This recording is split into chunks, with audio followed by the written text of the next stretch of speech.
बात कर रहे हैं हम एनर्जी स्टोर्ड इन कैपेसिटर और इंडक्टर की।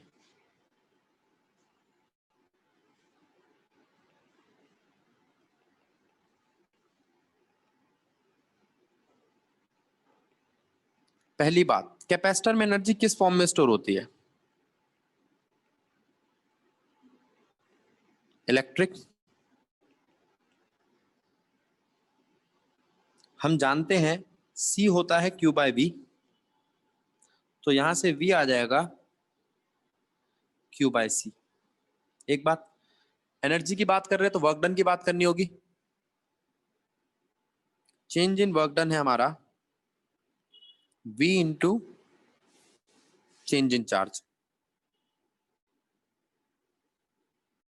Q by C into DQ। Integrate both side,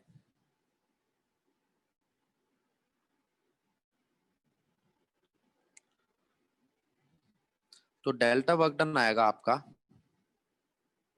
1/C बाहर, Q का इंटीग्रेशन DQ के रिस्पेक्ट में।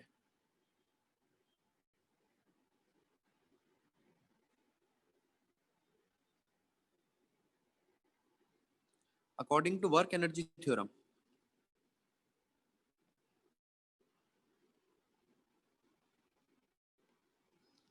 वर्क डन इक्वल होगा एनर्जी के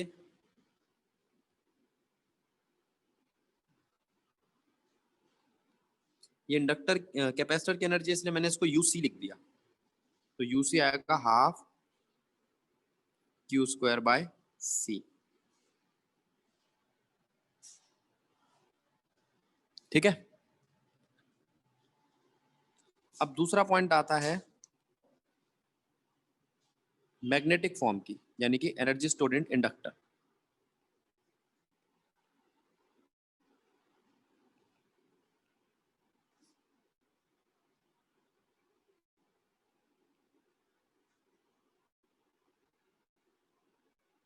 तो मैग्नेटिक फॉर्म में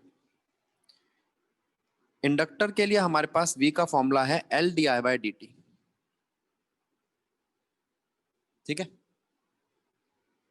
हम जानते हैं वर्क डन होता है V इंटू DQ,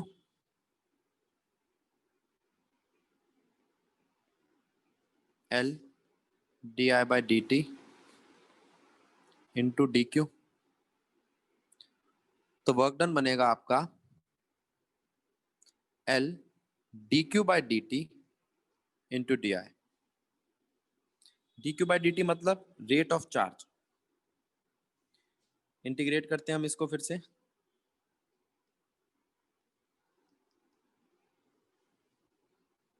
तो इंटीग्रेट करने पर I का इंटीग्रेशन होता है I²/2। फिर वही वर्क एनर्जी थ्योरम के हिसाब से वर्क डन एनर्जी के इक्वल होता है, और ये एनर्जी इंडक्टर के लिए है, इसलिए इसको मैंने UL लिख दिया।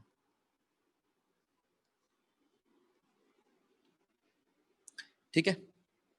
तो हमारे पास दो फॉर्म में एनर्जी आई, एक कैपेसिटर के फॉर्म में जो इलेक्ट्रिक है, और एक इंडक्टर की फॉर्म में जो मैग्नेटिक फॉर्म है एनर्जी की। ठीक है। अब हम बात कर रहे हैं आपसे LC ऑसिलेटर की। LC ऑसिलेटर एक ऐसा ऑसिलेटर है जिसमें इलेक्ट्रिक और मैग्नेटिक फॉर्म में एनर्जी ऑसिलेट करती है, जिसमें इलेक्ट्रिक और मैग्नेटिक फॉर्म में एनर्जी ऑसिलेट करती है। देखते हैं कैसे काम करती है LC ऑसिलेटर। पहले हमने एक एक्सटर्नल बैटरी लगाई और कैपेसिटर C को चार्ज किया। ठीक है। फर्स्ट स्टेज में ये चार्जिंग हो गई आपके कैपेसिटर C की, ये देखो मैं करके दिखाता हूं, ये चार्जिंग हुई।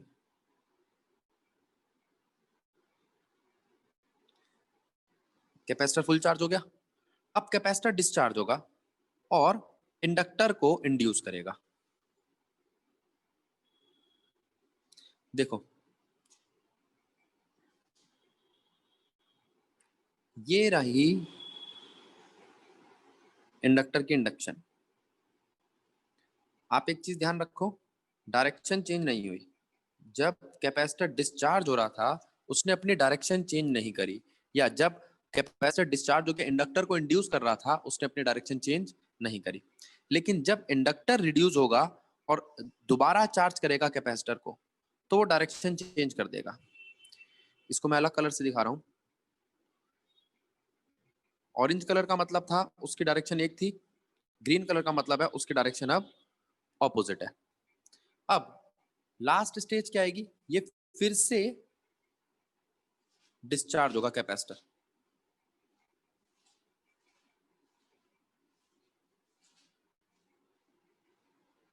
कैपेसिटर फिर से डिस्चार्ज होगा,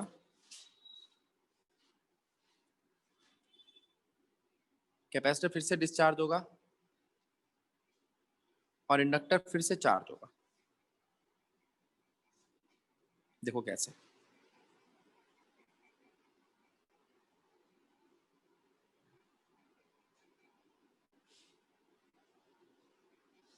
इंडक्टर जब चार्ज होगा तो उसकी डायरेक्शन चेंज नहीं होगी।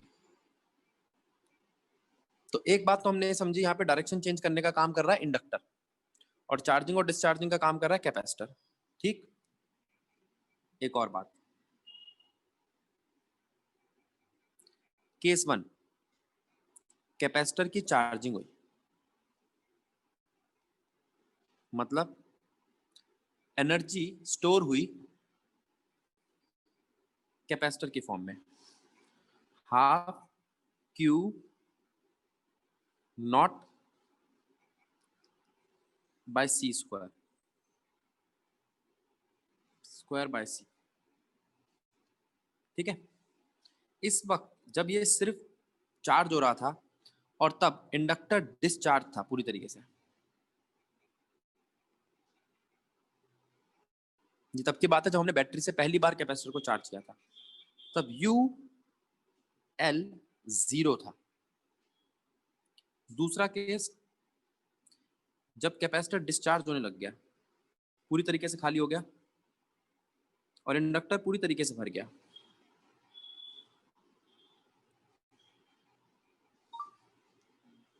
तो यूसी हो गया 0 और यूएल हो गया फुल।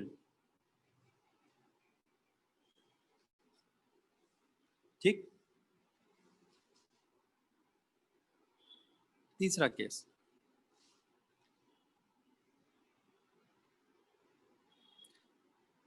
कैपेसिटर फिर चार्ज हुआ, मैग्नीट्यूड तो वही रहेगा लेकिन डायरेक्शन बदल गई और इंडक्टर हुआ डिस्चार्ज, तो डायरेक्शन इस इंडक्टर ने ही चेंज करी। चौथा केस, ये फिर से डिस्चार्ज हुआ, इस वक्त डायरेक्शन बदल चुकी थी और ये चार्ज हुआ। तो यहां पे आपको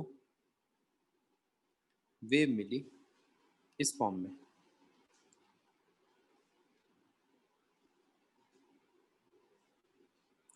इलेक्ट्रिक चार्जिंग डिस्चार्जिंग,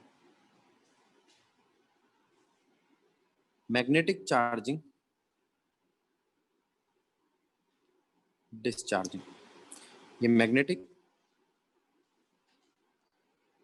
ये इलेक्ट्रिक। ठीक है। और इसके साथ साथ ये जो वेव बनी, ये बनी ईएम वेव। इसकी प्रॉपर्टीज, इसके पास इलेक्ट्रिक और मैग्नेटिक दोनों प्रॉपर्टीज हैं। ठीक है। इसको हम एक्सप्लेन करेंगे नेक्स्ट चैप्टर में, इलेक्ट्रोमैग्नेटिक वेव में। तो एक एक पार्ट तो ये हो गया हमारा एलसी ऑसिलेटर का। बात आती है अब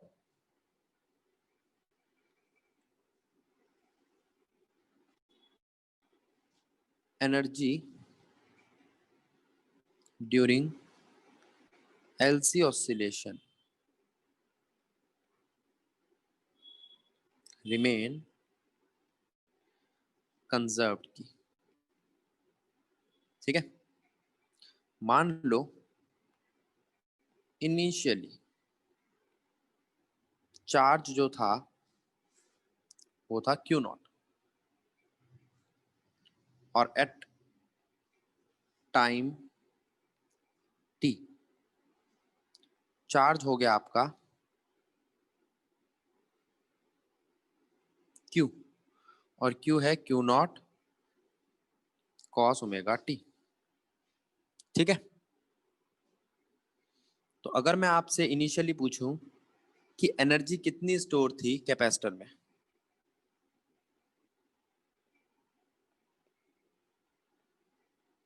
एनर्जी स्टोर इन कैपेसिटर कितनी थी? Half Q naught square by C, या आप कह सकते हो हाफ, हाँ ठीक है, half Q naught square by C. और इंडक्टर में 0। At time T, T time पे क्या हुआ? जो कैपेसिटर की एनर्जी थी वो कुछ कम हुई और क्यू स्क्वायर बाय सी रह गई, जिसमें आपका क्यू क्या था? Q naught cos omega T. तो यू सी क्या आई? Half Q naught cos omega T का होल स्क्वायर बाय सी। ठीक है, तो यू सी बना आपका half Q naught square C cos square omega T. ठीक है, और इसी टाइम पे यू एल यानी कि इंडक्टर की एनर्जी कितनी होगी? अब कुछ तो स्टोर एनर्जी कैपेसिटर से कन्वर्ट हो गई इंडक्टर में, और वो है आपकी half L I square. I कितना होता है? डिफरेंशिएशन ऑफ चार्ज क्यू, यानी कि Q naught cos omega t with respect to d t. Q naught तो ठीक है, कॉस ओमेगा टी का इंटीग्रेशन क्या बना और differentiation? Omega minus sine omega T. ठीक है, तो आई की value I minus Q not omega sine omega T. इसकी वैल्यू को पुट करो तो यू एल आता है minus half L I square.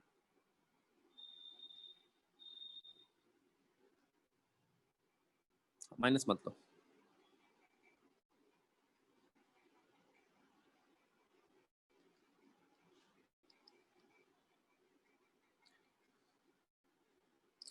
Half L Q naught square omega square sine square omega T. लेकिन हम जानते हैं ओमेगा स्क्वायर होता है 1/LC। वो अगर मैं इस वैल्यू की जगह पुट कर दूं तो यू एल बनेगा half L Q naught square 1/LC sine square omega T. ठीक है,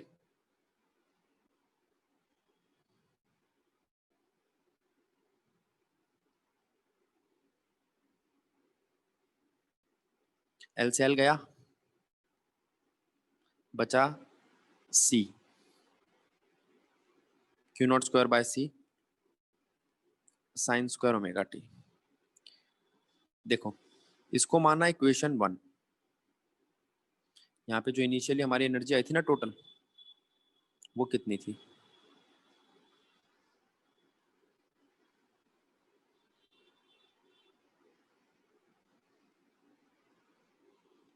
इनिशियली टोटल एनर्जी थी half Q not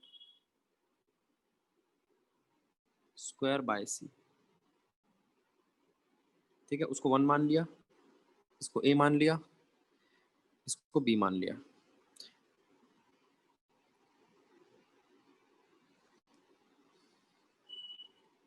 total energy at time T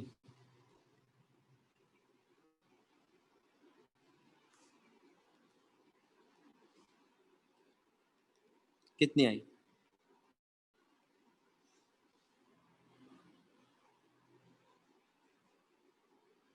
equation ए और बी को ऐड कर दो, U capacitor plus U inductor.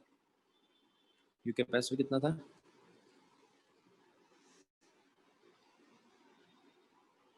Half Q naught square सी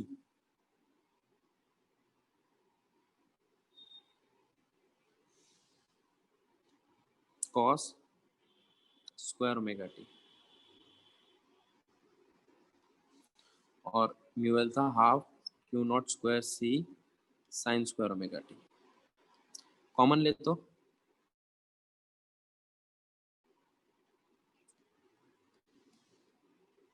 अंदर बचता है cos square omega T sine square omega T, जिसकी value है 1। तो टोटल एनर्जी कितनी आई at time T, half Q naught square C. तो अब जैसा कि दिखाई दे रहा है total energy initially total energy at time T के इक्वल है। तो हम कह सकते हैं इन एलसी ऑसिलेटर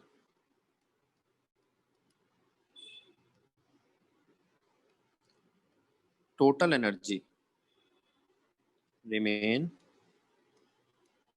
कंजर्व, बस ये कन्वर्ट होती है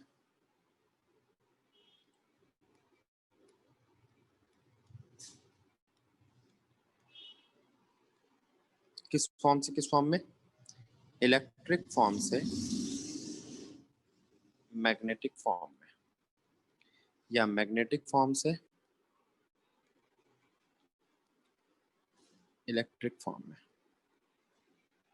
ठीक है, तो ये आपका क्वेश्चन बन गया कि एलसी ऑसिलेटर में एनर्जी कंजर्व्ड रहती है, इसे समझाओ। बात कर रहे हैं हम ट्रांसफार्मर की। पहले तो हम ये समझते हैं ट्रांसफार्मर है क्या। It is a device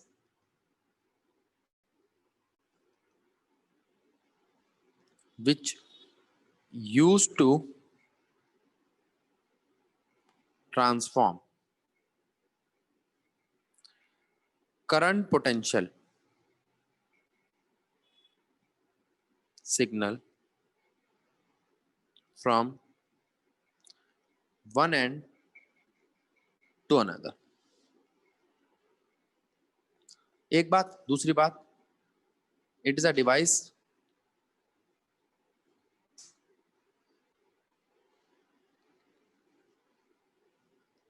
which used to transform high voltage low current into low voltage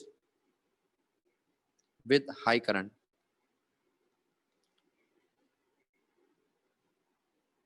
और इसका उल्टा। ठीक है, तो ये तो बात हुई ट्रांसफार्मर की। ये ट्रांसफार्मर काम क्या करता है और कहां करता है।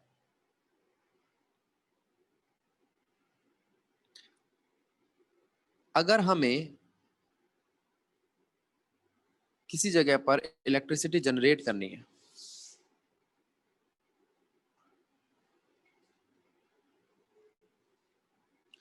और उस जनरेट हुई हुई इलेक्ट्रिसिटी को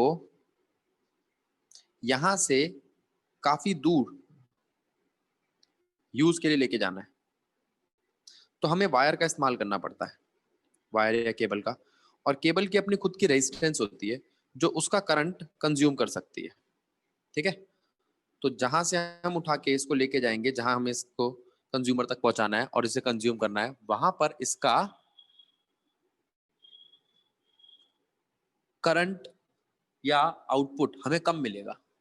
ठीक है, ठीक है, तो यहां से हमने कोई करंट भेजा, वहां तक पहुंचा, उसका मैग्नीट्यूड कम हो गया करंट का और पोटेंशियल का। ठीक है, और हमें कम मिला। उसको इकोनॉमिक बनाने के लिए हम क्या करते हैं, करंट को चेंज कर देते हैं या ट्रांसफॉर्म कर देते हैं पोटेंशियल में। पोटेंशियल में ट्रांसफॉर्म कर दिया तो वो रेजिस्टेंस में कंज्यूम नहीं होगा। अब बात आती है हम करंट को ट्रांसफॉर्म कैसे करें पोटेंशियल में। ठीक है, तो उसको कन्वर्ट करने के लिए हम दोनों एंड पर ट्रांसफॉर्मर लगा देते हैं। कैसे ट्रांसफॉर्मर, उनकी अभी हम बात करेंगे। तो ट्रांसफॉर्मर किस एंड पे लगा होता है? ट्रांसफॉर्मर दोनों एंड पे लगे होते हैं। ट्रांसफॉर्मर दोनों एंड पे लगे होते हैं। देखते हैं जैसा किस एंड पे लगे। अब देखो,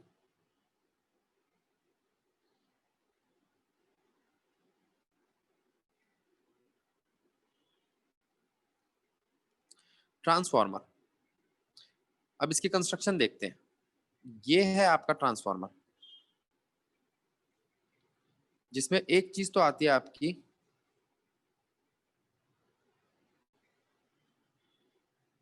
कॉइल।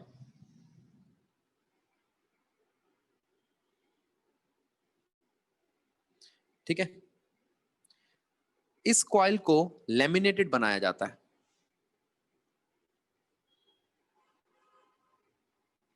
क्यों, अभी बताएंगे।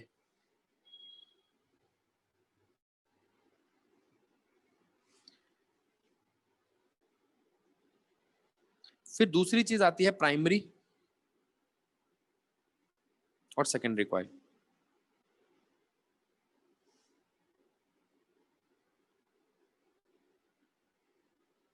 ठीक है, ये आपका ट्रांसफॉर्मर है, जिसमें ये है आपकी प्राइमरी कॉइल, ये है सेकेंडरी कॉइल। प्राइमरी कॉइल पे इनपुट होता है, इसके नंबर ऑफ टर्न्स है N1, number of turns per unit length N1, current है I1, EMF है E1। सेकेंडरी कॉइल पे हमें आउटपुट मिलता है, यहाँ पे है number of turns N2, current है I2 और EMF है E2। और ये बीच में जो हमने यूज किया इसको हम बोल देते हैं कोर।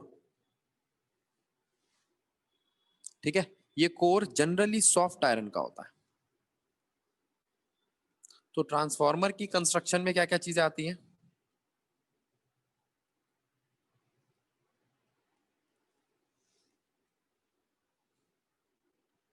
एक प्राइमरी कॉइल, दूसरा सेकेंडरी कॉइल, तीसरा सॉफ्ट आयरन कोर, चौथा ट्रांसफॉर्मर ऑयल। ठीक है, ट्रांसफॉर्मर ऑयल इसके ये कूलेंट का काम करता है। ट्रांसफॉर्मर बहुत गर्म हो जाता है इसलिए उसे ठंडा रखता है।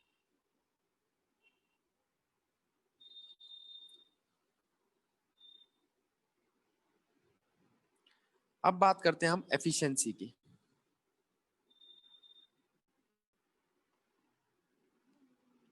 एफिशिएंसी ऑफ ट्रांसफॉर्मर, मतलब ट्रांसफॉर्मर कितना काम करके देता है हमें। एफिशिएंसी का मतलब होता है आउटपुट अपॉन इनपुट। ठीक है, transformer show maximum efficiency in all around devices. हमारे आसपास जितनी भी डिवाइसेस हैं उनमें सबसे ज्यादा एफिशिएंसी हम ट्रांसफॉर्मर की मानते हैं। क्यों, रीजन क्या है? Because there is no mechanical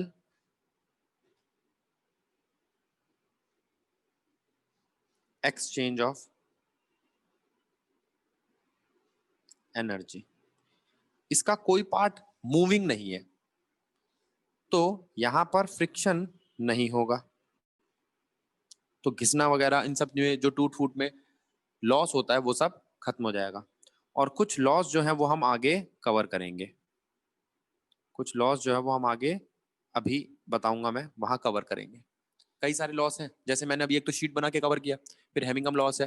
ठीक है, कौन सी कॉइल यूज करेंगे? कॉपर की कॉइल यूज करेंगे तो जो रेजिस्टेंस का लॉस है वो कम हो जाएगा। अगर इस ट्रांसफार्मर की वाइंडिंग प्रॉपर करें तो मैग्नेटिक लॉस खत्म हो जाएगा। उसमें अभी एक टॉपिक आएगा। ठीक है, लेकिन अभी हमने आपसे कोई पूछे कि एफिशिएंसी क्या होती है ट्रांसफार्मर की, तो मैक्स होती है। अब बारी आती है as efficiency of transformer is almost unity,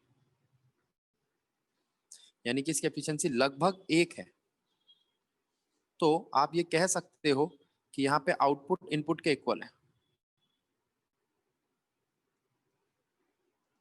अगर आउटपुट इनपुट के इक्वल है तो क्या आप ये कह सकते हो कि करंट इनटू ईएमएफ इक्वल है करंट इनटू ईएमएफ के। तो यहां से रेशियो क्या आती है, I1 by I2 is equals to E2 by E1। ठीक है, करंट की रेशियो और ईएमएफ की रेशियो आपको दिखाई देती है। अब बारी आती है फ्लक्स की। एज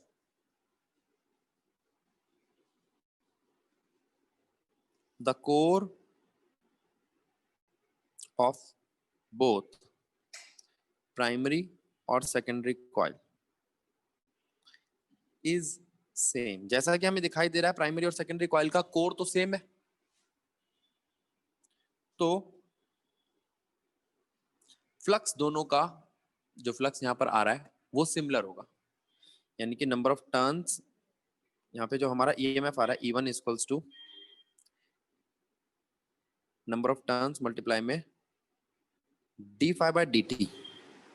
इसको आप कह सकते हो d∅1/dt और E2 कह सकते हो d∅2/dt। ये कहां पढ़ा था हमने, फैराडे के लॉ में।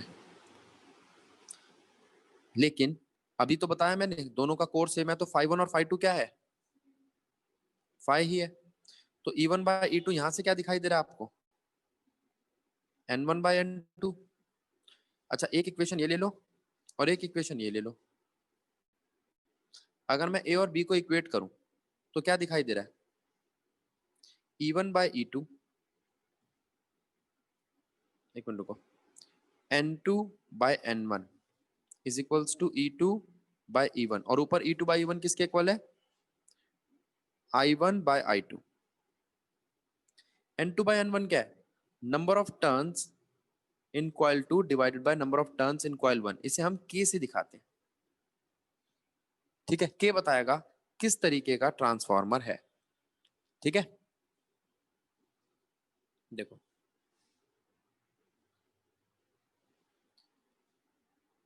के है number of turns in secondary coil divided by number of turns in primary coil,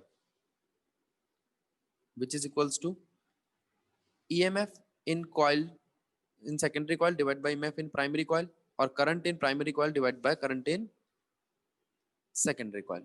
तो क्या आप ये कह सकते हो कि अगर K की वैल्यू 1 से बड़ी है तो number of turns secondary coil में ज्यादा होनी चाहिए प्राइमरी से, और EMF सेकेंडरी कॉइल में ज्यादा होना चाहिए, और करंट सेकेंडरी कॉइल में कम होना चाहिए।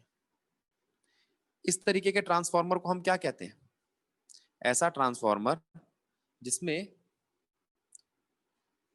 कम ईएमएफ से ज्यादा में कन्वर्ट किया जा रहा हो और कम करंट से ज्यादा करंट से कम में कन्वर्ट किया जा रहा हो, और जिसमें N1 के टर्न्स N2 के टर्न से कम हो। जरा देखो, मैं साइड में बना के दिखा रहा हूं, ये है कोर, ठीक है, ये है N1 के टर्न और ये है N2 के। तो दिखाई दे रहा है आपको N2 के टर्न्स ज्यादा है, N1 के कम है। इस तरीके के ट्रांसफार्मर को हम कहते हैं step up.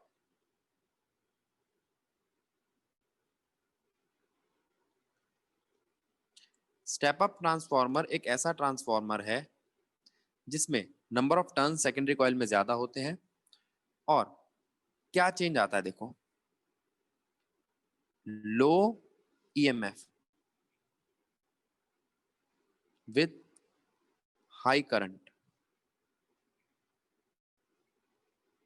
will convert into high EMF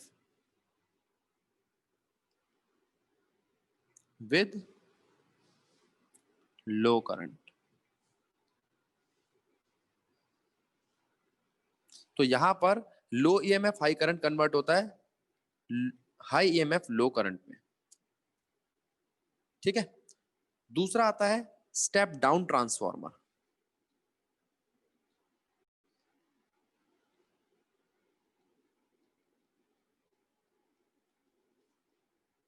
step down transformer में हम क्या करेंगे, प्राइमरी की कॉइल ज्यादा होंगी, सेकेंडरी की कम।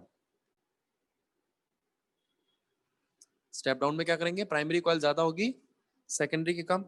तो N1 ज्यादा होगा N2 से, E1 ज्यादा होगा E2 से, और I1 कम होगा I2 से। तो high EMF with low current signal will convert into low EMF with high current signal। ठीक है। स्टेप अप हो गया, स्टेप डाउन हो गया। अब तीसरा क्या बचा है, अगर के 1 के इक्वल हो तो इसे ट्रांसफॉर्मर नहीं बोलते।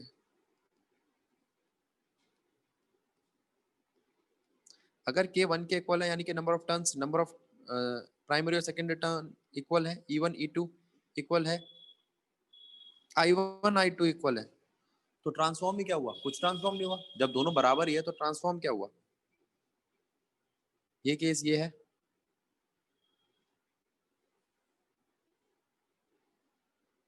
N1 is equals to N2, तो जो करंट आया था वही चला गया, तो ये ट्रांसफॉर्मर का काम नहीं करा इसने। ठीक है। इसने तो एक स्विच का काम कर दिया, एक बीच में स्विच आ गया और आगे तक पहुंचा दिया करंट को, तो ये ट्रांसफॉर्मर नहीं है।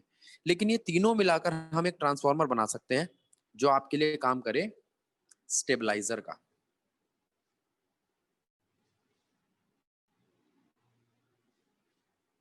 स्टेबलाइजर का मतलब क्या है, जरा इसको देखना आप।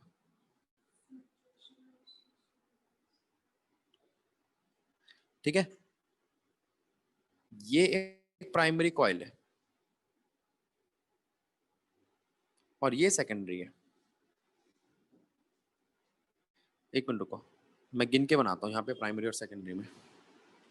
देखो, प्राइमरी कॉइल के अंदर मैंने बनाए 1 टर्न, 2, 3, 4, 5। सेकेंडरी कॉइल में 1 turn, 3 turn, 5 turn, 7 turn, 10 turn, 1, 3, 5, 7, 9, 12, ये लो। ठीक है, ऐसी बना दी रैंडमली। तो अगर मैं आपसे पूछूं कि जब इस वाले पॉइंट पे होगा, फर्स्ट पॉइंट पे, उसको मैंने ऑरेंज कलर से दिखाया है, तो क्या होगा, प्राइमरी कॉइल तो कम है, प्राइमरी कॉइल तो ज्यादा है, सेकेंडरी कॉइल कम है। और अगर मैं इस वाले पॉइंट पे हूं तो ग्रीन वाले पॉइंट पे, तो अब भी सेकेंडरी कॉइल कम है, प्राइमरी ज्यादा है। तीसरा, पिंक वाले पे हूं तो प्राइमरी और सेकेंडरी कॉइल तो बिल्कुल इक्वल है। येलो वाले पॉइंट पे हूं तो अब सेकेंडरी ज्यादा है। डार्क ग्रीन वाले पॉइंट पे हूं तो सेकेंडरी और ज्यादा।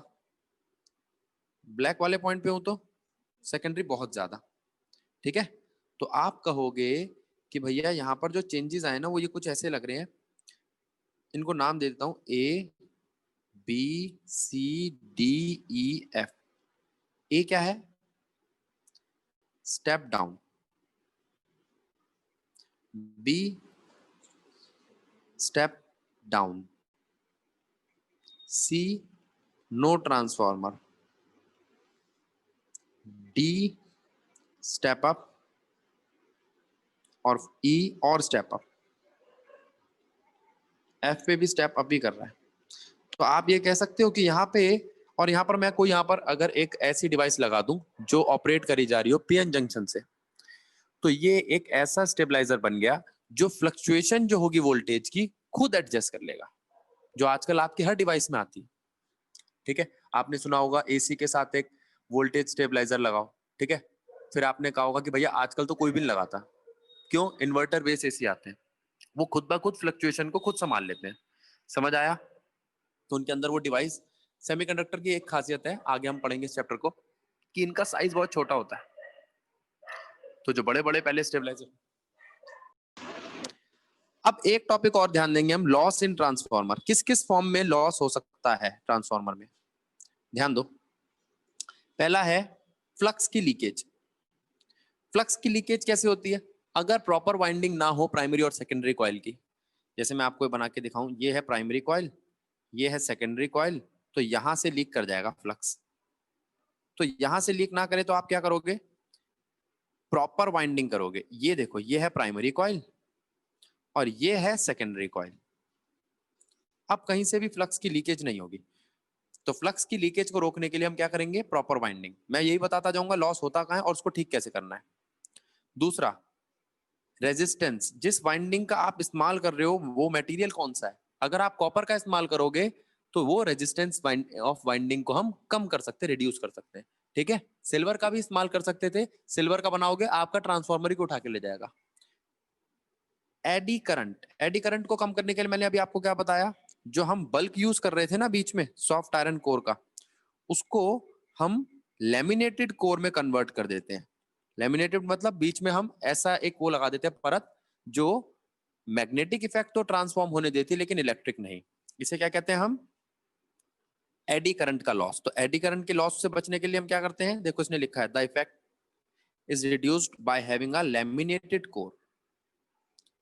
Hysteresis loss. हिस्टेरिसिस लॉस क्या होता है? हिस्टेरिसिस लॉस मैग्नेटिक लॉस होता है। तो मैग्नेटिक लॉस से बचने के लिए हम किस मटेरियल का यूज करते हैं? यहाँ पे हम सॉफ्ट आयरन कोर का इस्तेमाल करते हैं। किसका इस्तेमाल करते हैं? देखो, the magnetization of core is repeatedly reverse by the alternating magnetic field. तो बार बार किस चीज को मैग्नेटाइज डीमैग्नेटाइज करने से क्या होता है? वो कोर खराब हो जाता है। तो हम उसके लिए कौन सा मटेरियल यूज करते हैं? जिसका हिस्टेरिसिस लूप बहुत छोटा हो। ये हिस्टेरिसिस लूप है सॉफ्ट आयरन कोर का, और ये हिस्टेरिसिस लूप है स्टील का। तो स्टील का हिस्टेरिसिस लूप बहुत ज्यादा होता है, स्टील में बहुत ज्यादा लॉस होता है, सॉफ्ट आयरन कोर में लॉस बहुत कम होता है। इसलिए हम किसका इस्तेमाल करते हैं? सॉफ्ट आयरन कोर का, जिससे हिस्टेरिसिस लॉस कम हो। ठीक है, बार बार मैग्नेटाइजेशन और डीमैग्नेटाइजेशन के लॉस से बचने के लिए। तो वो कह रहा है आगे, the resulting expenditure of energy in the core appear as a heat, it is kept minimum by using magnetic material which has low hysteresis loss, which is soft iron core। तो ये चार आपके पॉइंट खत्म और यहाँ पे आपका chapter भी समाप्त।